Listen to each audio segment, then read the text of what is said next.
O que é que fazem um jornalista, um economista, uma poeta neste episódio de Um Pouco Mais de Azul? O tema, a palavra-chave deste episódio é Canada, a palavra importada que importamos dos Açores. Francisco Louçã vai falar do sentido das medidas de Trump e vai falar sobretudo do modo como ele está a blindar e a proteger as grandes empresas, mas também da falta de unidade da esquerda. Fernando Alves vai falar dos caminhos estreitos e também já do próximo centenário de Dias de Melo e de muitas cores também que encontramos nas ilhas. Eu também, acabada de chegar dos Açores, vou falar da diferença entre as canadas açorianas e os caminhos ou os descaminhos por que segue o mundo de hoje.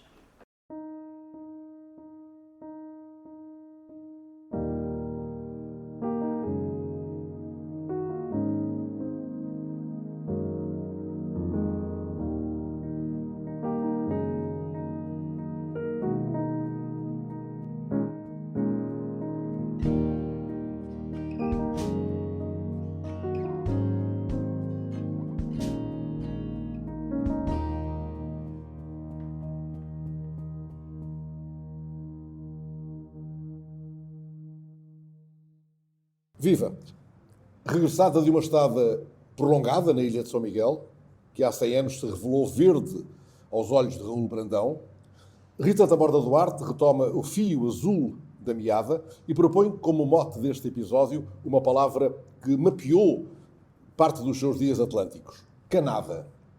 Quem conhece as ilhas sabe que por esses caminhos estreitos, que são as Canadas, se vai aos povoados ou ao abismo do mar. São caminhos para nos perdermos por uma alcatra ou por uma miragem, portas que o chão abre para que os nossos olhos chorem hortênsias. Há dias perguntei a uma camarada que nasceu em Angra: lembras-te da Canada dos Melancólicos? E ela respondeu como se caminhássemos por esse entorno do Hospital Velho até à Canada dos Capins. Perguntei-lhe: da Canada dos Melancólicos vê-se o mar? Respondeu-me que não, e nesse instante o olhar dela entardeceu. A conversa poderia ter levado à Canada dos Diabretes, ou à do Tavares, ou à de Miguel Vaz. Mas eu sei onde quero levar a conversa.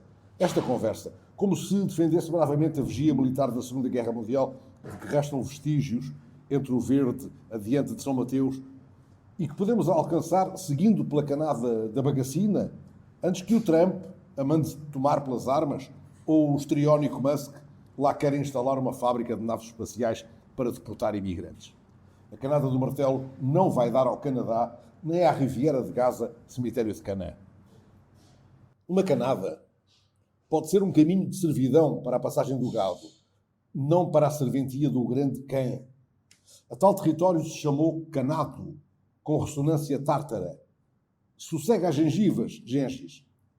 E sossegai vós, canalhada do pragmatismo digital.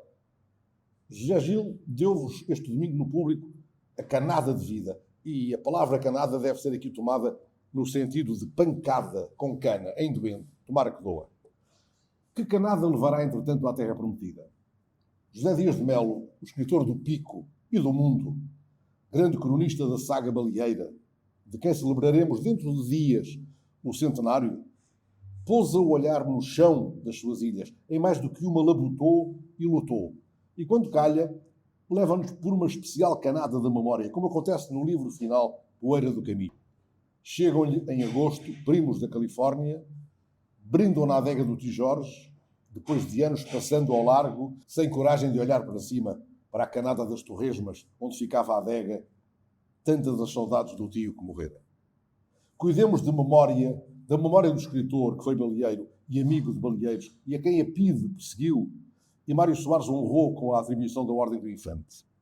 Daqui a 2 meses, faz 100 anos que Dias de Melo nasceu na Ilha da Montanha, que a Raul Brandão pareceu cinzenta. Que canadas sinuosas poderiam dar passagem às velhas, que a ti João Ângelo cantou para o meu gravador, a pedido do escritor Joel Neto, pouco antes de morrer. Admirável cancioneiro, qualquer dia perdido, o das velhas, distinto das cantorias com que no Corvo brindaram Raul Brandão há um século preciso. Ei-lo que fundei adiante da meia dúzia de roelas fétidas da ilha que lhe pareceu preta, da cor da lava, velhas de lenço e chairo escuro, homens de barrete, descalços e de pau na mão. De uma pequena janela tanto pode espreitar a cabeça de uma mulher como o focinho de uma vaca. Os rapazes cheiram a gado, escreveu. Um penedo e vento na solidão tremenda do Atlântico. Assim descreve o autor de As Ilhas Desconhecidas, o lugar onde Mouzinho da Silveira desejou ser sepultado. Alguém pede ao escritor que lhe ensine alguma coisa. E Brandão, ensinem-me vocês como se canta no Corvo. Uma mulher canta-lhe a das vacas lavradas, um canto em que a palavra canada ganha outro sentido, outra medida. Ó minhas vacas lavradas, quando vão para a serradela, dão meia canada de leite, mas não cabe na panela. Antiga medida para o azeite, o leite ou o vinho, a canada equivalia a 4 quartilhos. Terá a medida servido a muitos dos que Joel Neto nos apresenta no grande fresco que chamou A Vida no Campo. Ele também nos leva pelas canadas da sua ilha, na página 23, quando recorda a primeira vez que da terceira viu São Miguel. Começámos a subir a canada da serra e avistei logo os feixes de luz rasgando as nuvens como holofotes. Na página 28, fala-nos das caminhadas com que iniciou os primeiros dias do regresso à ilha. Saímos de casa às 8h05 e íamos conversando dos 2 caminhos da Terra do Pão pela canada da Francesa e novamente até aos 2 caminhos pela canada dos Folhados. Na página 62, há nova caminhada, subindo a canada da serra. Cruzam-se com as charolesas do Zé Maria da Adega e o leitor é chamado para a mesa onde o espera uma garrafa de freio gigante acompanhada de uma travessa de lapas grelhadas. Lapas e não cracas. Quais cracas, Rita? Quais cracas, Francisco? Podeis perceber aqui uma clivagem gustativa entre mim e os parceiros de podcast. Craques que muito estimo, ambos. Nada comparado com aquela outra clivagem que marca as escolhas presidenciais do Partido Socialista. Apenas um pretexto para tomar o sentido de São Mateus, poucos quilómetros adiante de Angra, tantas canadas para lá chegarmos, canademos. O destino é o restaurante Beira-Mar, na pequena enseada pescatória de São Mateus, junto à descomunal igreja. Fica o Santuário das Lapas, rente às águas, onde a canada dos Arrifes abraça a do Capitão Mor. Foi justamente aí que, com o grande ator e meu querido amigo António Durães, honrei as melhores lapas da minha vida, ao nível dos melhores percebes de Vila do Bispo. Ficam Francisco e Rita encomendando cracas e eu vou em sentido oposto ao de Angra, anotando as nesgas de paraíso que entroncam na via principal, a canada do Casado e a dos Carneiros, a da Cruz Dourada e adiante, a caminho de Santa Bárbara, as Canadinhas. Passando o grupo de violas da Casa do Povo de Santa Bárbara, a canada dos Contentes. Passadas as 12 ribeiras, a canada dos Mancebos. E passado o restaurante do Tichoa, onde o Joel garante que os mortos se sentam à mesa com os comensais, honrando o sabor ancestral da comida, na serreta que os nevoeiros abraçam a miúdo, a canada dos Alves. Ora toma, sento-me a olhar o mar e inverto a marcha. Vamos a mais uma dose de lapas, com freio gigante fresco, enquanto o dia declina. Olá, regresso então ao podcast, depois da Rita Figueiras ter tido tão bem a amabilidade de me substituir junto dos meus companheiros do Azul, Fernando Alves e Francisco Louçã. Estou de volta depois de um mês nos Açores, em São Miguel, dedicado à escrita e à leitura e bem ciente dos perigos que corri ao desembarcar em Ponta Delgada.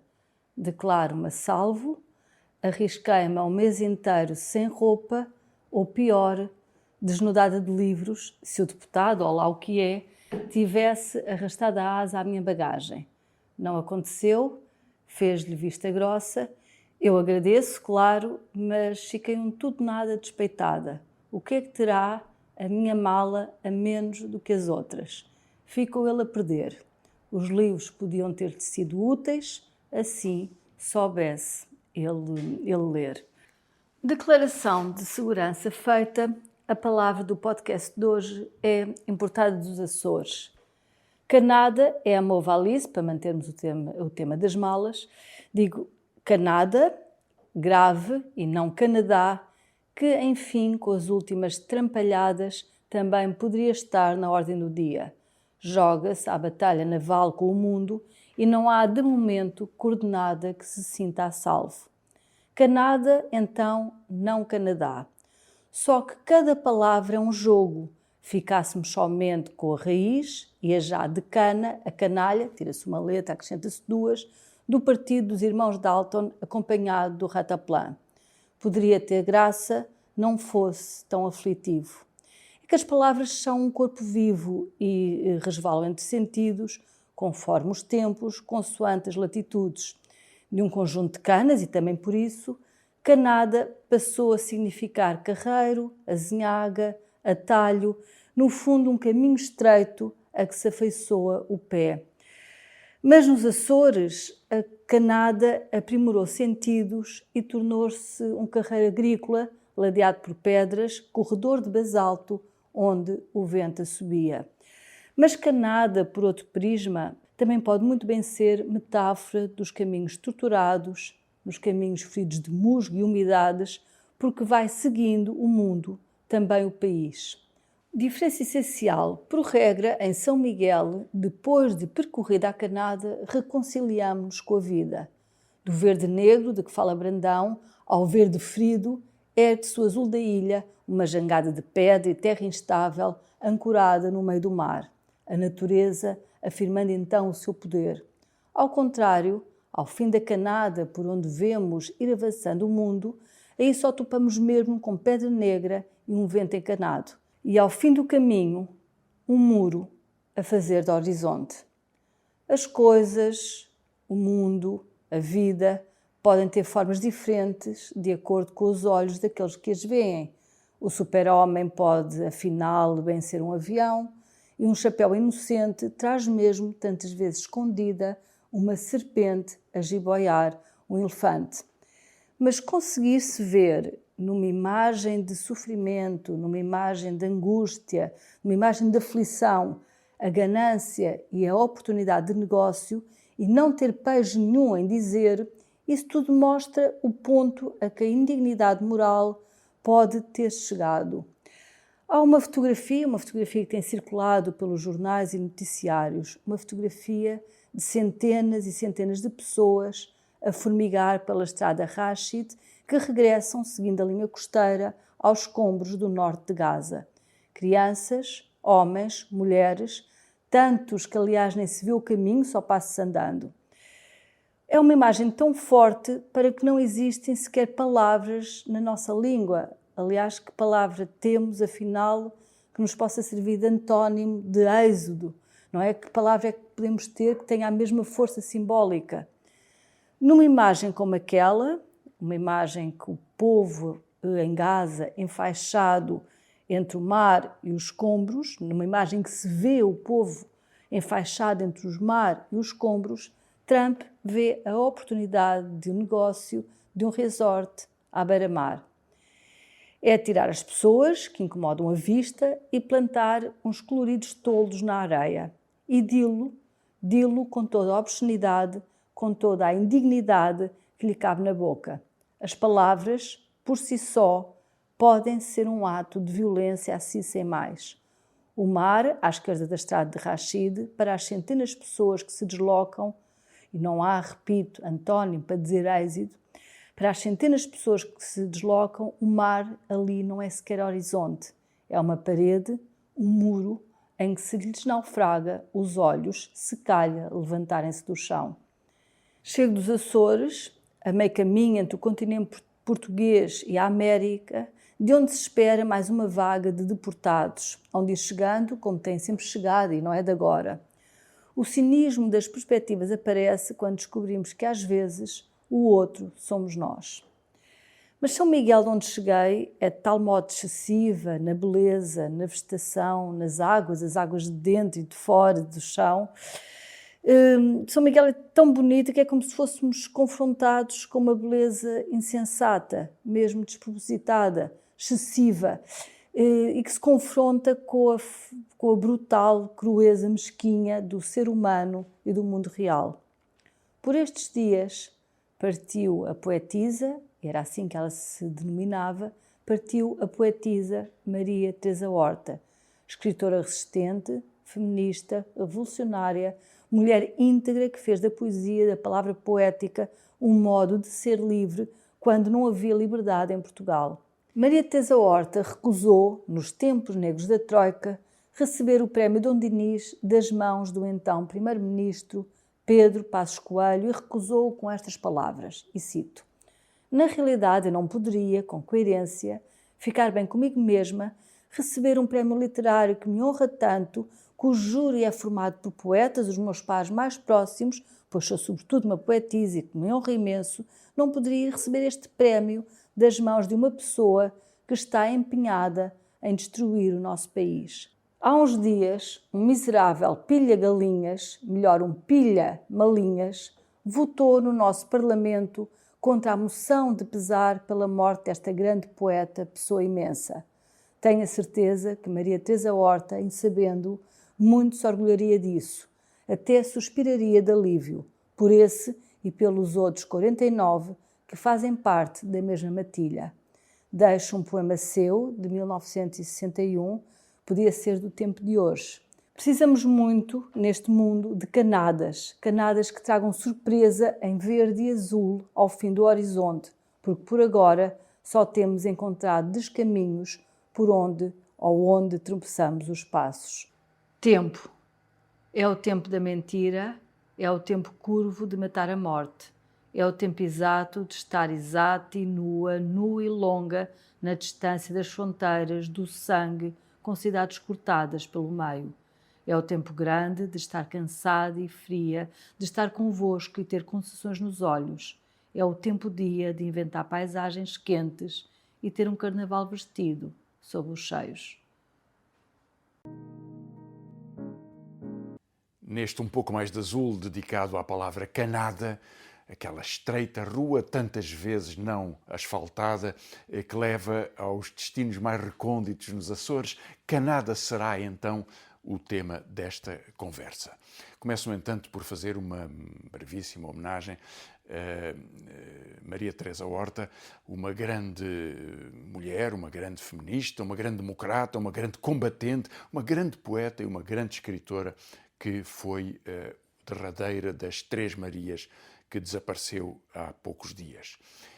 Como elas, Maria Teresa Horta marcou a luta contra a ditadura através de um monumento que foi as Novas Cartas Portuguesas, ainda hoje recordado, tantos anos depois, do seu processo, do seu combate, da sua vontade indomável até ao fim da sua vida. Canada, então, é tratado neste apontamento a partir de dois temas. Mas começo pelos temas nacionais para depois ir ao 24º dia da posse de Donald Trump e algumas das suas consequências que quero discutir aqui com um pouco mais de detalhe. Começo pelas questões nacionais, na verdade por um pretexto. Há poucos dias soube-se da acusação do processo Tutti Frutti, que envolve sobretudo autarcas do PSD, na verdade autarcas do PSD em Lisboa, um ou outro do Partido Socialista, mas tem uma particularidade que merece atenção. É que um dos apontados neste processo, Fernando Medina, anterior Presidente da Câmara, anterior Ministro das Finanças, é inocentado, não chega a ser acusado sequer, na verdade desaparece o processo ao fim de 8 anos. Esta longa perseguição judiciária, apontar uma pessoa, tratá-la como se houvesse indícios da sua culpabilidade, arrastá-la, portanto, nas notícias dos jornais e da comunicação social como alguém que é vagamente suspeito, este efeito comunicacional desvaneceu-se. Nada impede, nada supera estes 8 anos de arrastamento do processo. Isto leva a uma reflexão. É evidente que há investigações que podem começar com alguns indícios que parecem sustentados e depois podem verificar-se que são nulos, isso pode acontecer, erros também podem acontecer, mas 8 anos? 8 anos? 8 anos desta saga eterna, eternizada neste contexto.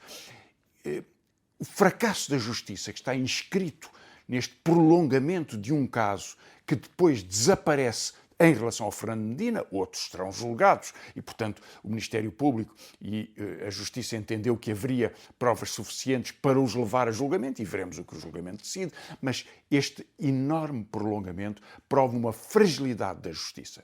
E essa fragilidade, sobretudo em processos com maior incidência política ou com maior relevo, ou que têm que ver com este tipo de crimes em que há uma investigação sobre corrupção, sobre tráfico de influências, sobre jogo político, merece uma atenção muito especial, porque é aqui que não se podem cometer erros. Na verdade, o Ministério Público, que permitiu que durante 8 anos este processo se arrastasse, fica muito vulnerabilizado. Eu sei que há no Ministério Público quem se opõe a este tipo de práticas, quem queira investigações no tempo certo, quem se dedica com um profissionalismo extraordinário a defender a proteção de todos, de toda a gente, que é o que a Justiça confere no combate ao crime. E essas pessoas são o fundamento da Justiça. São os elos, são a estrutura, são a capacidade humana para combater em nome do bem comum. Agora, que haja também no Ministério Público quem possa entender que o arrastamento é vantajoso, que a insinuação, sobretudo que as notícias que vão ocupando a comunicação social são uma outra forma de fazer justiça ou de ir fazendo justiça, isso é dramático. E é uma forma de destruir o Ministério Público. É uma forma de descredibilizar a Justiça. E eu faço um apelo muito intenso a quem no Ministério Público sente que os deveres constitucionais, que as obrigações de justiça são o que devem conduzir as formas de investigação para que no tempo certo, com a atenção necessária, com a preocupação de investigação, com o rigor no combate ao crime, possa criar uma percepção de uma imagem, uma face da justiça que seja aceitável e que dê confiança aos cidadãos. O segundo tema que queria tratar na questão nacional é o medo da esquerda. Veja-se bem, o segredo de polichinelo mais mal guardado da pátria, que são os últimos 10 anos da candidatura permanente de Marques Mendes através da televisão, revelou-se agora na apresentação da sua candidatura. Refletiu muito, ponderou e é candidato. Como se houvesse alguém em Portugal que fosse tão inocente que pensasse que assim não acontecia. O Almirante é candidato sem dizer que é candidato. O Partido Socialista tem um candidato, Vitorino, tem outro candidato, Seguro, tem outro candidato, Santos Silva, não sabe se quais contra quais, mas na verdade não se decide. Isso prova, sobretudo, um de 3 dos erros que a esquerda está a cometer neste contexto, e começo por ele, que é paralisia. Estas eleições vão ser eleições em que, pela primeira vez desde há 40 anos, desde 1986, vai haver uma disputa de segunda volta. E que a esquerda entenda que pode ter conflito interno de partido, como no Partido Socialista, ou simplesmente a procura de candidatos de testemunho e de apresentação, que valem por essa frontalidade, mas que são candidatos de apresentação, é uma prova de paralisia. Se a esquerda quer disputar a segunda volta, precisa de uma candidatura unitária. Precisa de uma candidatura, na verdade, independente dos partidos. Precisa de uma candidatura que não esteja presa nesta lógica tão imediata que os partidos, bem ou mal, vão desenvolvendo e têm direito de desenvolver. Precisa de alguém que junte, precisa de alguém que erga, precisa de alguém que mobilize. E essa pessoa tem que fazer juntar. Só assim. Não há nenhuma outra hipótese da esquerda disputar a segunda volta. E o efeito para os próximos 5 anos de estar ausente da segunda volta ou de a deixar entregue ao Almirante, a Ventura, a Marques Mendes, enfim, a alguma figura que possa substituir Marques Mendes se a sua candidatura fracassar, esse efeito de 5 anos de exílio e de perda por falta de comparência na dramatização de uma segunda volta teria um significado fortíssimo. Paralisia é o que está a impedir a única decisão que a esquerda tem que ter, que é juntar-se com uma candidatura independente para fazer frente à direita nas eleições presidenciais. Mas se a paralisia é um dos seus problemas, existe um outro, que é confusão. Veja-se o que se passa no debate sobre a imigração. O Partido Socialista participou empenhadamente na manifestação para resgatar o sinal democrático da inclusão depois das agressões na Rua do Bem Formoso. Foi a 11 de janeiro. Passou um mês. E, entretanto, mudou de posição sobre a questão da imigração. Passou a carimbá-la com uma exigência de uma cultura nacional, que evidentemente há referências nacionais, há elementos fundamentais de cultura nacional, mas o que não há é uma uniformização religiosa, ou uma uniformização na literatura, ou uma uniformização nas formas de ser de um país que é tão diverso, que sempre foi tão diverso e que nisso tem, aliás, a força das suas referências culturais comuns. E, portanto, pensar que se pode impor a alguém uma forma de ser, uma religião, um pensamento, uma política, é algo que não tem nenhum sentido. E porquê é que o Partido Socialista vem invocar este tema mágico das direitas e da extrema-direita? Aliás, muito aproveitado. Ricardo Leão, o Presidente da Câmara de Loures, que quer ser recandidatado na base de uma plataforma anti-imigrantes, na base de uma plataforma discriminatória, relançou-se dentro do partido com a ideia de que esta forma de discriminação é a política que a esquerda deve ter no futuro. Enfim, ou centro-esquerda, ou centro, o que é que quer que ele represente além de si próprio. É claro que noutros países pode-se dizer que confusão também existe.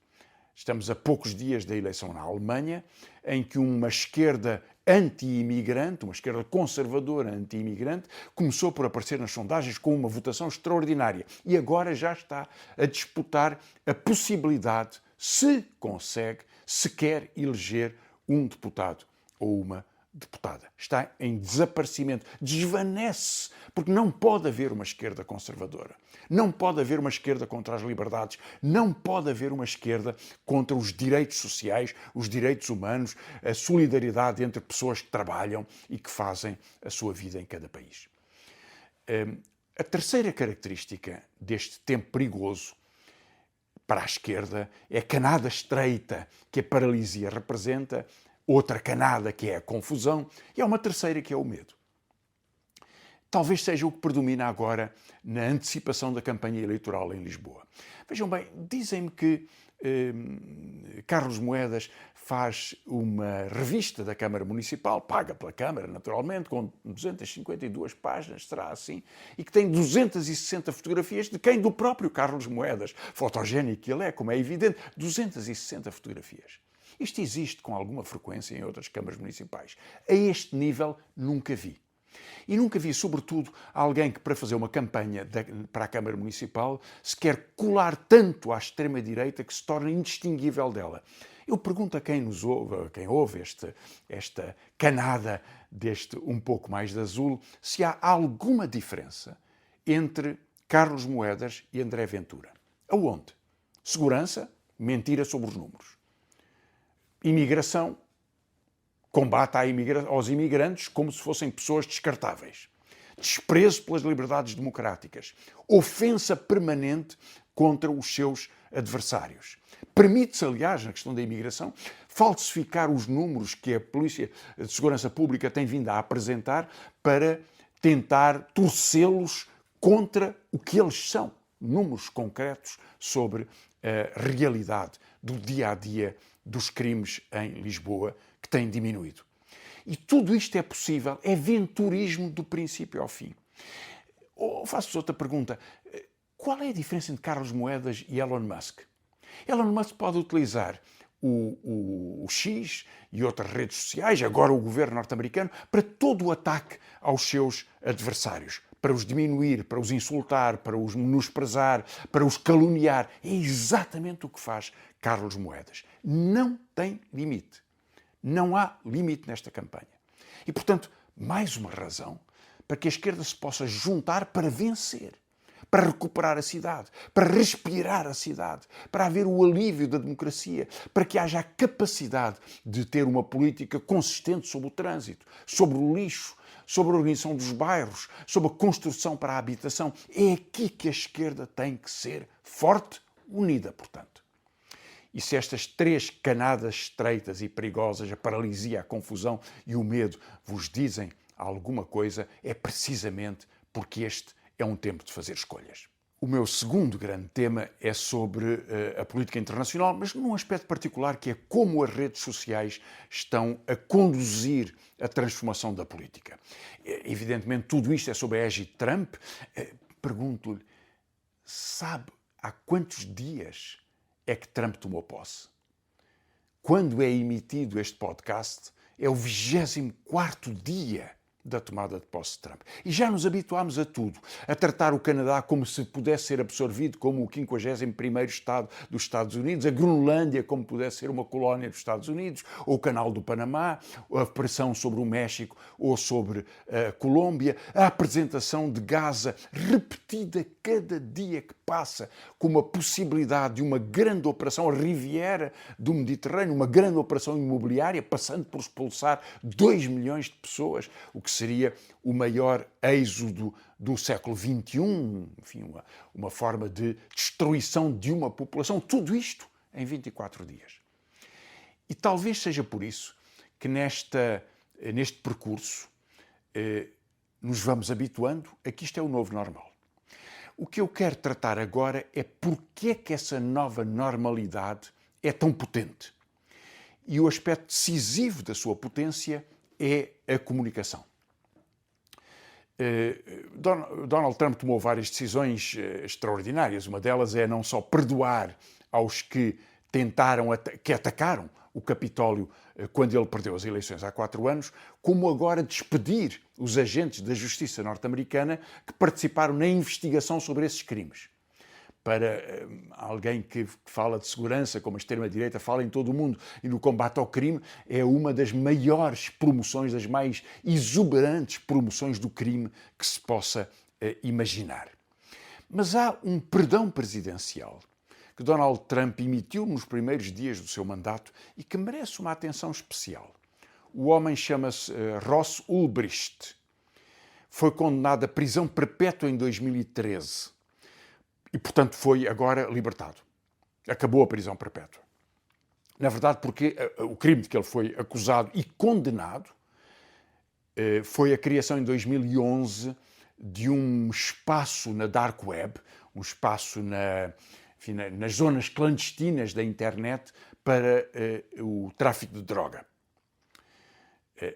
Podemos mais uma vez perguntar se não há aqui uma contradição espantosa entre alguém que quer colocar tropas federais na fronteira com o México com o pretexto de que quer impedir a entrada de droga e acaba por permitir a libertação, por promover a libertação de um homem condenado à prisão perpétua por ter organizado uma rede de tráfico de droga, de compra e venda de narcotráfico.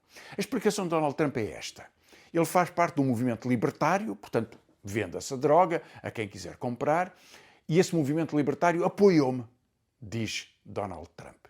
Portanto, paga-se a quem quer que seja um apoio político, mesmo que seja um criminoso e mesmo que o seu crime seja uma forma de destruir uma parte da população norte-americana. Esta utilização dos esconsos das redes de comunicação através da internet merece uma atenção por uma outra razão também, que é a promoção aberta, não escondida nesta rede de tráfico de narcotráfico, mas aberta, de formas de comunicação que procuram criar o medo ou que procuram destruir adversários, o conceito de liberdade, a possibilidade democrática, eleições livres, e tudo isso está concentrado nos grandes tecno-oligarcas, que são hoje os aliados fundamentais de Donald Trump e, na verdade, o pilar económico, o pilar social da extrema-direita mundial. O Supremo Tribunal do Quênia está a apreciar uma queixa de um queniano, Abraham Mearag, que apresentou o seguinte caso.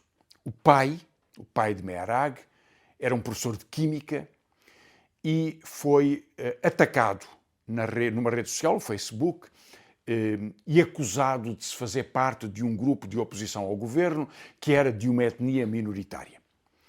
Ele procurou, toda a alegação era falsa do princípio ao fim, e ele procurou, junto dos mediadores do Facebook, dos responsáveis do Facebook, que essas mensagens fossem apagadas, porque sabia do perigo que isso representava.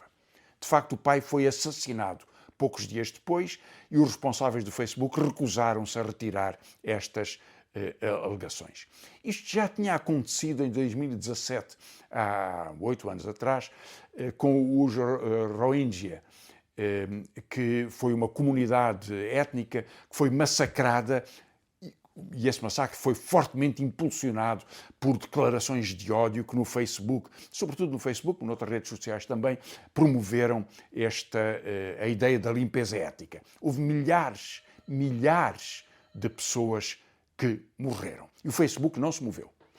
O que o Supremo Tribunal do Quênia está a apreciar é se pode ser punido por ter apoiado, ter incitado ao crime. A defesa do Facebook é dupla.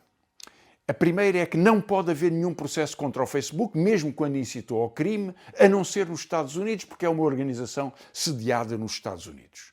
E a segunda, veja lá que surpresa, é que nos Estados Unidos está garantido ao Facebook que pode publicar o que quer que seja e nunca tem nenhuma responsabilidade.